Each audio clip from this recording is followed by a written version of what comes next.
الفاتحة بنية القبول وتمام كل سر وممول وعلى نية أن الله تعالى يفتح علينا فتوح العارفين ويفقهنا في الدين ويرزقنا كمال الإخلاص واليقين ثم إلى أرواح مشايخنا ومعلمين في الدين ومؤلف هذا الكتاب أن الله تعالى يتغشاهم بالرحمة والمغفرة وينفعنا ببركاتهم وأسرارهم وأنوارهم وعلومهم وإلى حضرة النبي محمد صلى الله عليه وآله وسلم بسر الفاتحة.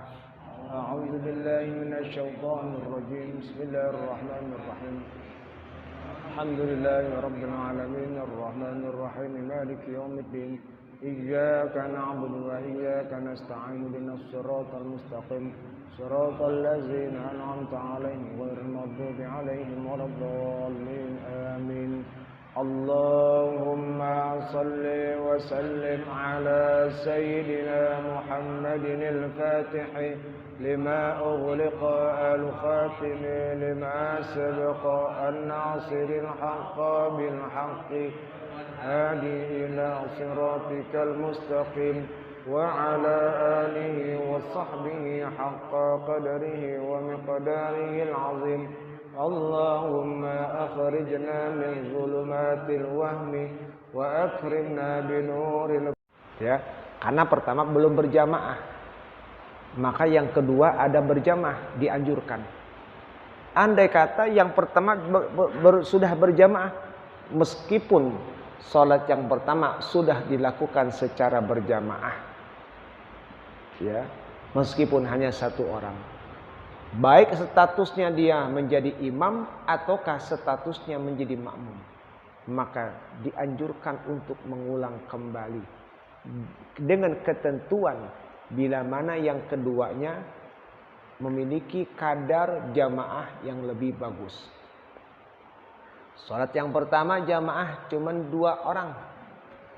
Belakangan ada lagi salat jamaah yang banyakan. Maka dianjurkan, disunahkan untuk mengulang kembali karena mengambil fadilah dan faedah dari salat berjamaah yang jumlahnya lebih banyak.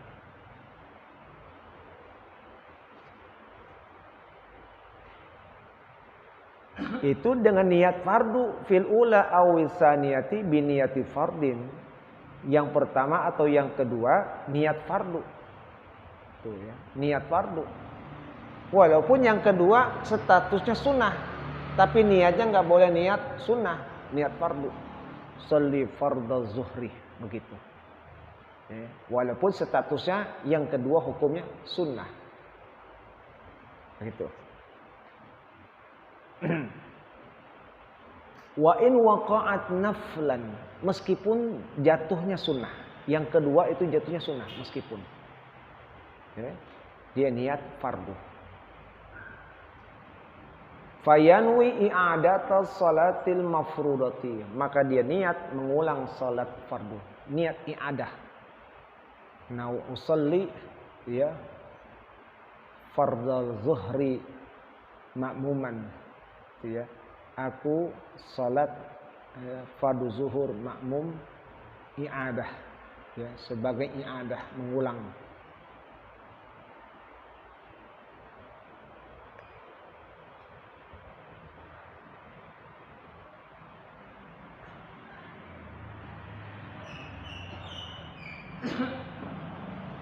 Waqtaral imamu an yanwiya zuhra awil asra masalan wala yata'arradu lil fardi.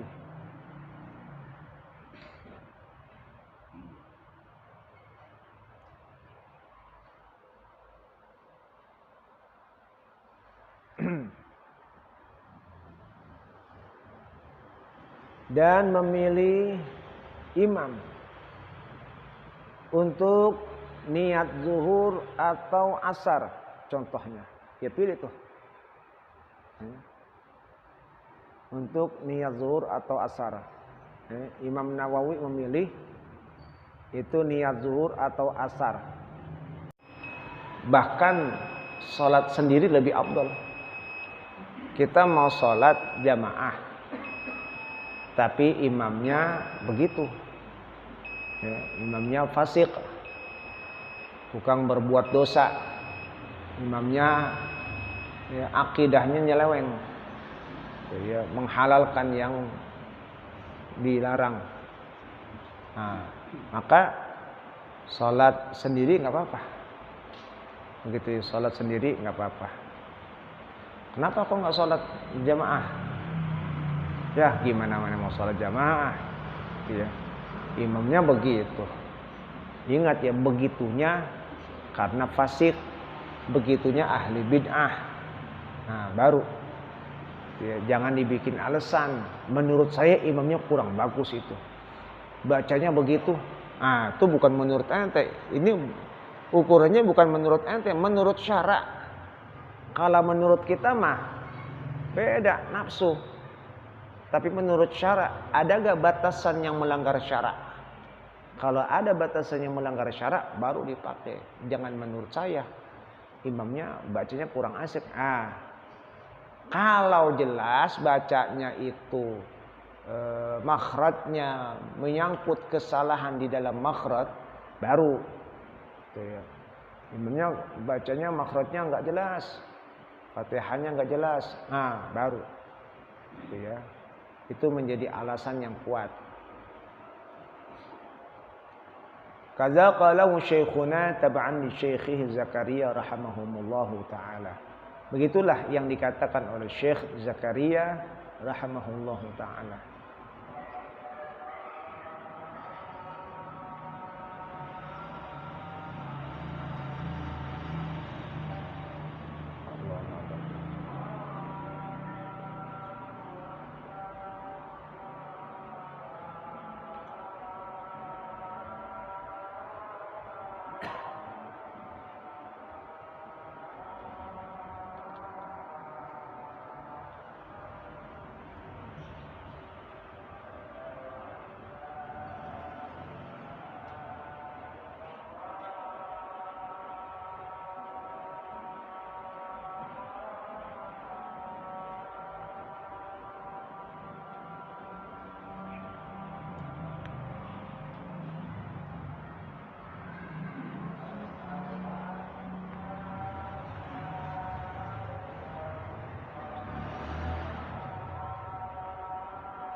Wa kadza law kana la ya'taqidu wujuba ba'dil arkani aw syuruti wa in ata biha.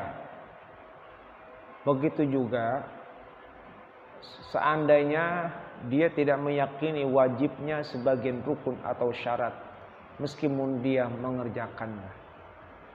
Begitu juga kepada imam yang memang dia tidak meyakini wajibnya sebagian rukun atau syarat. Dia tidak meyakini wajibnya sebagian rukun atau syarat meskipun dia mengerjakannya. Ini menjadi dilema. Ada sebagian yang terkait dalam masalah rukun, dia tidak menganggap itu satu kewajiban. Contoh, di dalam membaca bismillah. Tuh, ya. Contoh di dalam membaca bismillah. Nah, kalau dia punya keyakinan dia tidak berkewajiban membaca bismillah, ini juga lebih baik jangan. Gitu. Imamnya sholat, dia berkeyakinan membaca bismillah itu tidak wajib, gitu ya. Maka itu lebih baik mencari jamaah yang memang imamnya punya keyakinan membaca bismillah itu wajib, begitu ya. Wa in atabiha, meskipun dia ngerjain. Kenapa? Li'annahu yaqsidu bihan nafliyata wa huwa mubtilun indana. Karena dia bertujuan itu masuk dalam kategori sunnah dan itu membatalkan menurut kami. Ya. Itu kalau menurut mazhab Syafi'i tidak baca bismillah tidak sah. Tuh ya, nggak baca bismillah nggak sah. Sementara dia punya keyakinan kalau nggak baca bismillah juga tetap sah, begitu. Nah, ya. Nah, itu kita milihnya mana? Milihnya yang baca bismillah. Andai kata ada ini, ya, cari yang baca bismillah ketimbang yang tidak baca bismillah. Itu contoh. Atau yang lain-lain, perkara yang lain.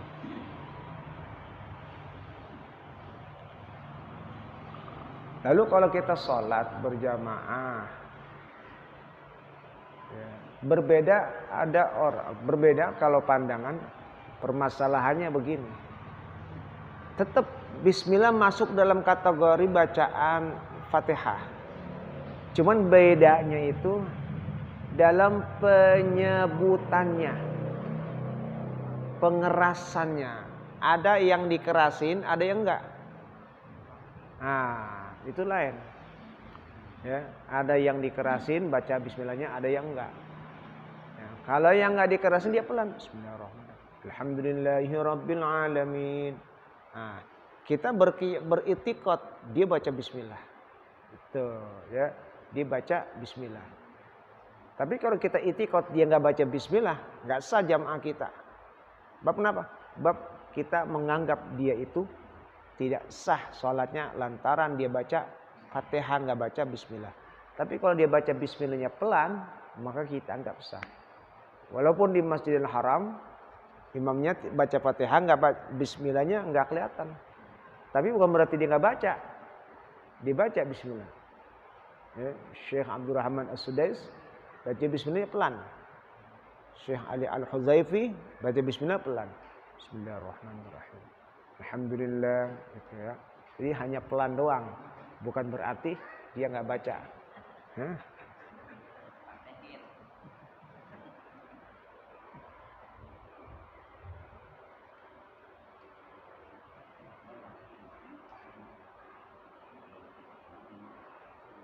Nah, thumma qala aw qaulil qalil bi masjidin mutayaqqan wallahu a'lam bis-shawab.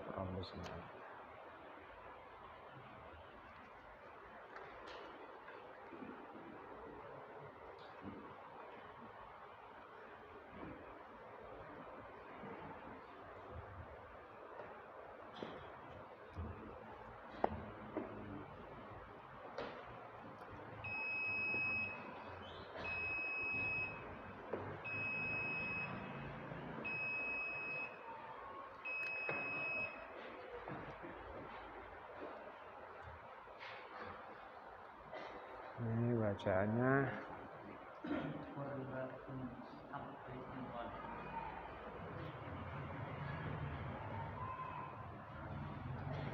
Bismillahirrahmanirrahim. Qala radhiyallahu anhu.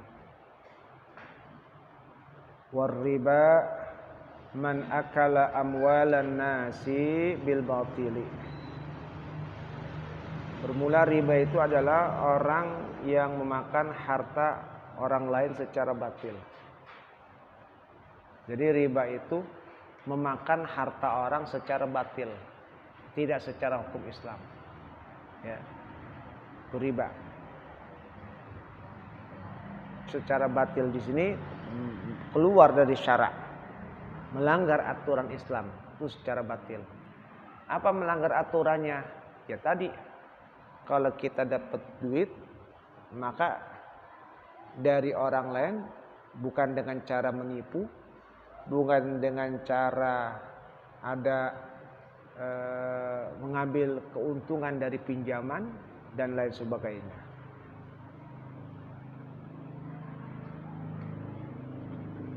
Wajihatu akli amwalin nasi bil batil katsiratun.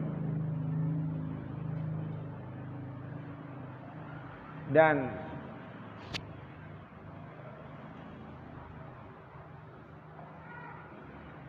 jalan-jalan dari memakan harta manusia secara batil itu banyak. Jadi jalan-jalan memakan harta manusia secara batil itu banyak. Katsiratun, itu banyak. Wariba min akli amwalin nasi bil batil, wajihatu akli amwalin nasi bil batil katsiratun. Jadi riba memakan harta manusia secara batil dan jalan-jalan memakan harta manusia secara batil itu banyak. Jadi banyak macam-macamnya.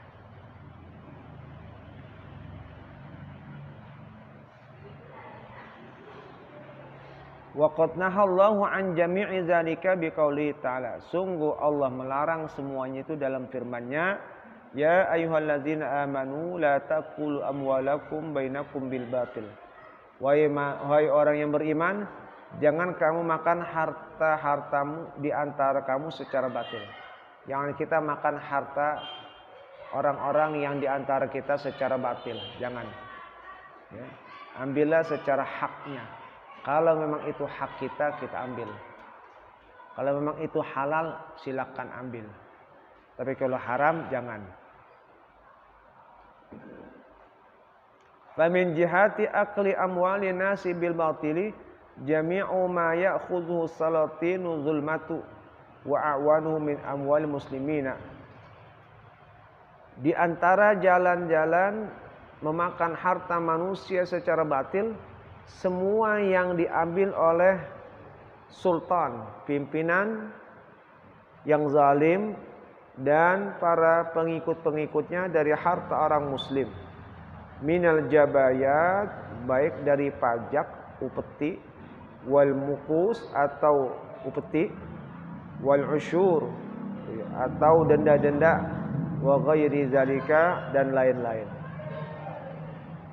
Wa zalika muharramun syadidat tahrim, dan itu adalah diharamkan, bahkan sangat diharamkan. Itu ya. Jadi apa yang diambil oleh sultan, pimpinan ya, kepada orang-orang muslim ya, diwajibkan membayar upeti, diwajibkan membayar pajak ya. Nah, itu sangat diharamkan mengambil harta dengan cara seperti itu. Kalau kita dapat dari mereka, maka lebih baik jangan. Begitu.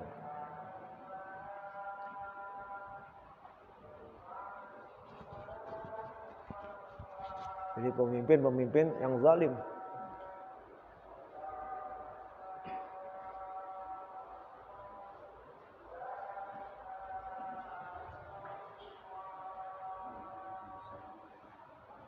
Zalika muharramun syadidut tahrim. Nah, itu sangat diharamkan.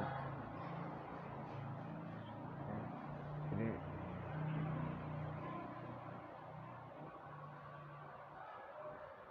Memang idealnya orang muslim tidak ada pajak.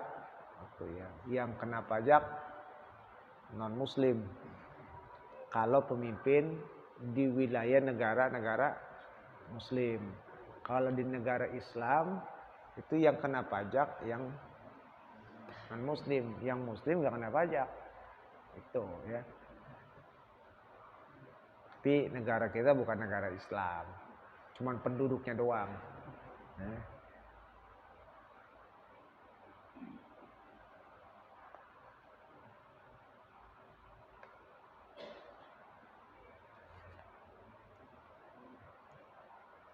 Wal ma'khudhu minal harami as-suhti alladhi la syubhata fihi wal makas wal asyar minal muta'arridina li sukhtillahi wa maqtih. Dan yang diambil dari haram yang benar-benar yang tidak ada syubhatnya, serta orang yang mengambil upeti dan pajak itu minal muta'arridina adalah orang-orang yang mendatangi murka Allah. Jadi mereka yang mengambil harta-harta dari yang jalan sama saja mereka itu mendatangi murka Allah. Dia akan berhadapan dengan murka Allah. Ya. Allah bakal murka kepadanya karena mereka melakukan tindakan yang diharamkan, mengambil harta-harta secara zalim. Waqad warada fi zamihim wa syiddati iqabillahi lahum al-akhbarul katsirah. Sungguh telah datang dalam celaan dan siksaan yang berat bagi mereka beberapa hadis yang banyak. Banyak dalil-dalil yang menunjukkan siksaan dan celaan bagi mereka. Qala alaihi salatu wassalam la yadkhulu jannata sahibu maksin. Ya, tidak akan masuk surga orang yang penarik upeti. Jadi orang yang suka narikin upeti itu nggak bakal masuk surga. Rakyat ditindas, ya, dikenakan upeti. Tuh. Harusnya bukan ditarik upeti, tapi ya, benar-benar dia negara atau raja ya, menyediakan membeli dari rakyatnya itu nanti dikelola. Nah, itu yang bagus. Wa qala Yazid bin Harun rahimahullah yakni al-usyar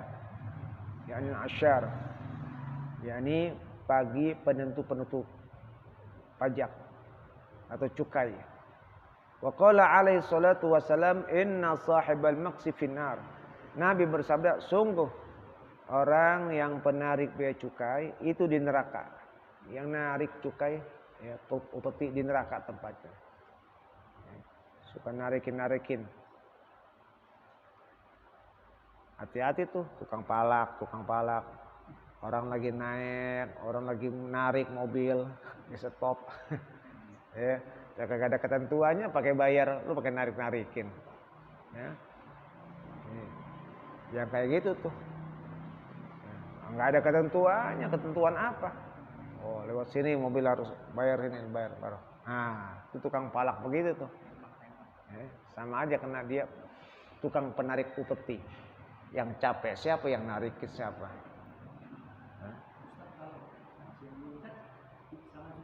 Hah? Ya pokoknya bajing loncat, bajing terbang.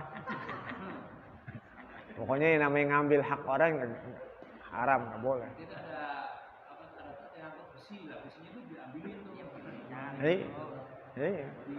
Bajing loncat, tikus loncat.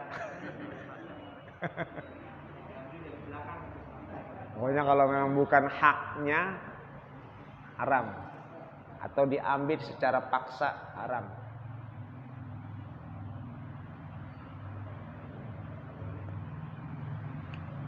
Orang lagi dagang, uang keamanan, ya, istilahnya uang keamanan.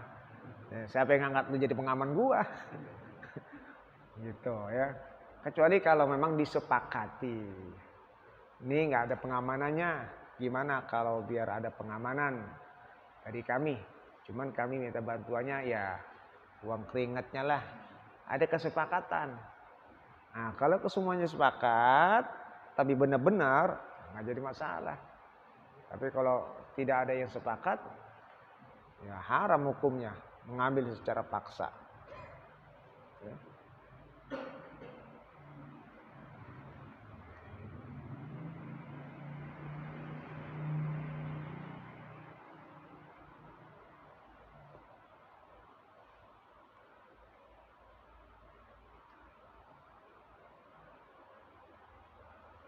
Wa man akala amwalan nasi bil batili ma yu'khadhu zulman bil ghasbi wan nahbi was sariqati wal khiyanati fil amanati wa ma yaqtati'uhu al insanu min amwalihim bil aymanil fajirati wasyahadati zur.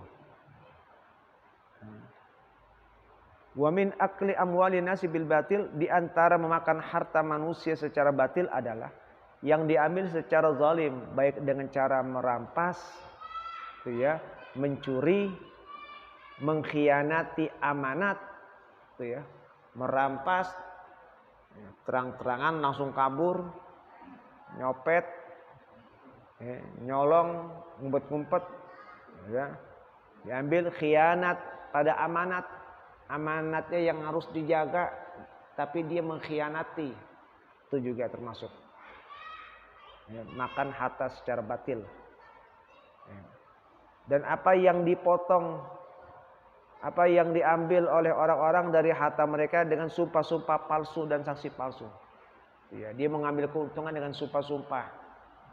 Ya, ini barang benar. Ya, ini bukan KW, ini ori. Ya, demi Allah. Nah, padahal itu KW. Cuman dia kemas, dia rapiin. Nah, itu sama aja. Waqad qala alaihi salatu wassalam man zalama qaida shibrin min al-ardi tuwiqahu min sab'i aradin.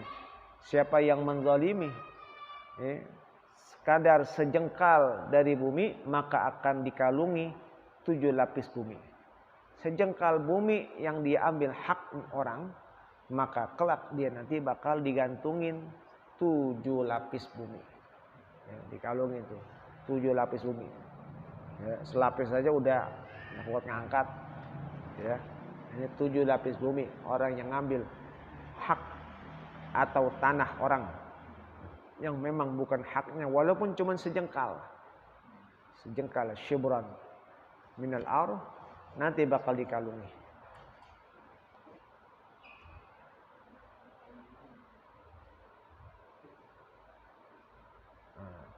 Jadi berat kalau kaitannya terkait dengan hak orang, itu hati-hati. Kita jangan sampai meninggal masih ada ketergantungan dengan hak orang.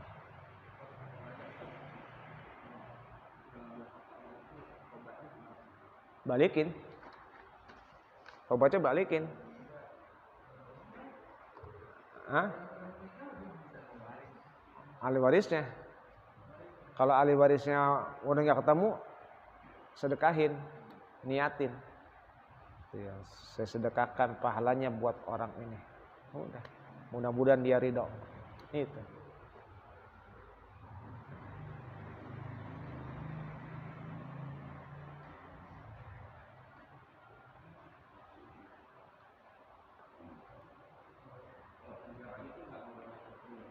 Hah? Oh enggak, penjara itu kan dunia, ya, dunia. Kalau di akhirat malah lagi. Nah, jadi itu kaitannya.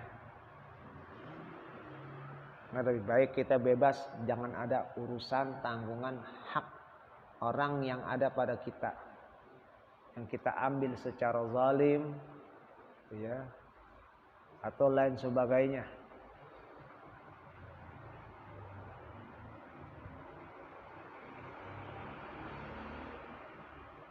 Wa qala alaihi salatu wassalam ittaquz zulma fa inna zulma zulumatun yaumal qiyamah.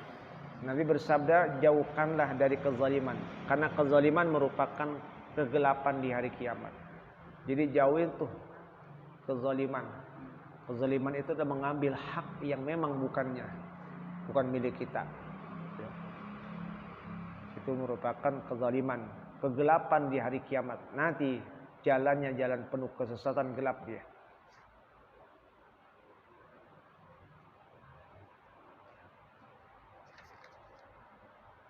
ثم قال لا يأخذ قال عنه سلام لا يحل للمسلمين والله أعلم بالصواب.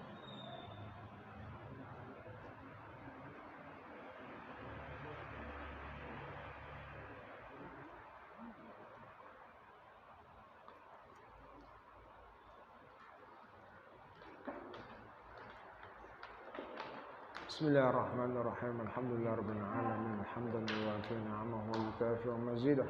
Ya Rabbana lakal hamdu wa lakal syukru kama yanbaghi li jalali wajhikal karim wa 'azimi sultanik. Allahumma shalli ala sayyidina Muhammad wa ala ali sayyidina Muhammad. Allahumma anfa'na bima 'allamtana wa 'allimna ma yanfa'una wa 'allimna ma jahilna wa dhakkirna ma nasina wa zidna 'ilman nafi'a. Alhamdulillah ala kulli hal wa na'udzubika min ahwal bi rahmatika ya arhamar rahimin ya arhamar rahimin. Sallallahu ala sayyidina Muhammadin wa ala alihi wa sahbihi wasallam. Alhamdulillah rabbil alamin.